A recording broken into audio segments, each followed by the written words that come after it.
नमस्कार, मी अजय जोशी. राज्य माझा न्यूज मध्ये आपलं स्वागत आहे. आपण जर बघितलं तर मागील 2 ते 4 दिवसांपासून ठाणे जिल्हाच नाही तर संपूर्ण महाराष्ट्रामध्ये पावसाची कोसळधारा आपल्याला पाहायला मिळते.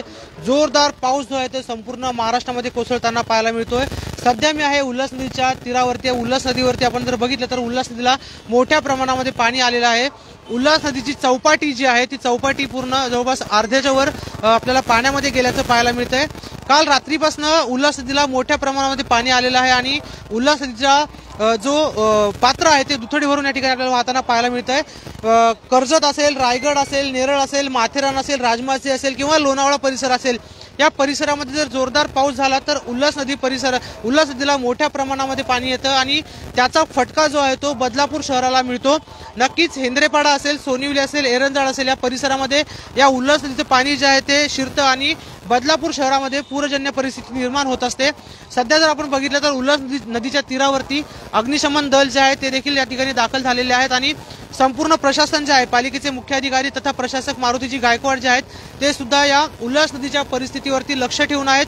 सकाळी 10:30च्या सुमारास उल्हास नदीची पाणी पातळी होती जी 14.50 मीटर इतकी होती. तर आता सध्या उल्हास नदीची पाणी पातळी ती थोडीफार वाढ झालेली आहे. उल्हास नदीची डेंजर पातळी जी आहे ती 16.50 इतकी आहे तर धोक्याची पातळी जी आहे ती 17.50 मीटर इतकी आहे. आपण जर बघितलं तर नदीच्या पुलावरती नागरिकांनी पाणी पाहण्यासाठी या ठिकाणी मोठी गर्दी केल्याचं आपल्याला पाहायला मिळत आहे आणि संपूर्ण बदलापूर शहरातील नागरिक जे आहेत ते उल्हास नदीवरती लक्ष ठेवून असतात. नक्कीच या उल्हास नदीमुळे बदलापूर शहरामध्ये पूर परिस्थिती दरवर्षी निर्माण होते.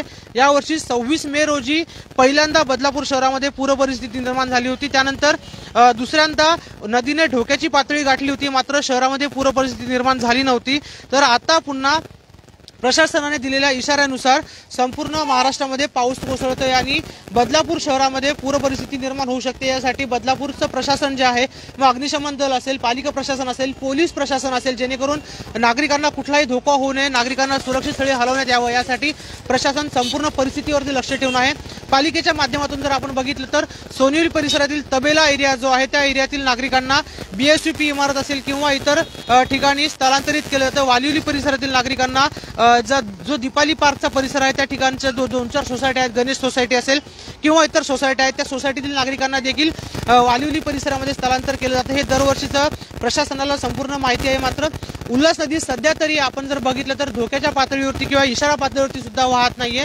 मात्र वरच्या भागामध्ये पाऊस जर पडत राहिला तर उल्हास नदी निश्चितच इशारा पातळीपर्यंत पोहोचू शकते. पण आम्ही प्रशासनाशी संपर्क साधला, जेणेकरून अग्निशमन दलाचे अधिकारी वांगड साहेब असतील किंवा पालिकेचे मुख्य अधिकारी मारुतीजी गायकवाड असतील यांनी दिलेल्या माहितीनुसार सध्या उल्हास नदी ही संत वाहत असली तरी रायगड, नेरळ, माथेरान, कर्जत, राजमाची परिसरात जर पाऊस झाला तर बदलापूर शहरामध्ये पूर परिस्थिती निर्माण होऊ शकते, अशी माहिती प्रशासनाकडून देण्यात आलेली आहे. नक्कीच बदलापूर शहरातील नागरिक अलर्ट राहतील.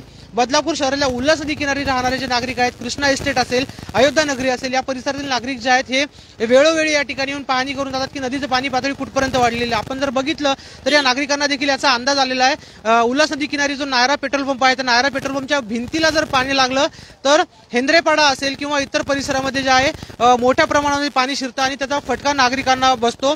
कुठलीही जीवितहानी आजपर्यंत पुरामध्ये झालेली नसली तरी वित्तहानी मोठ्या प्रमाणामध्ये बदलापूर शहरामध्ये होत असते आणि त्यामुळे नागरिकांचं मोठं नुकसान होत असतं.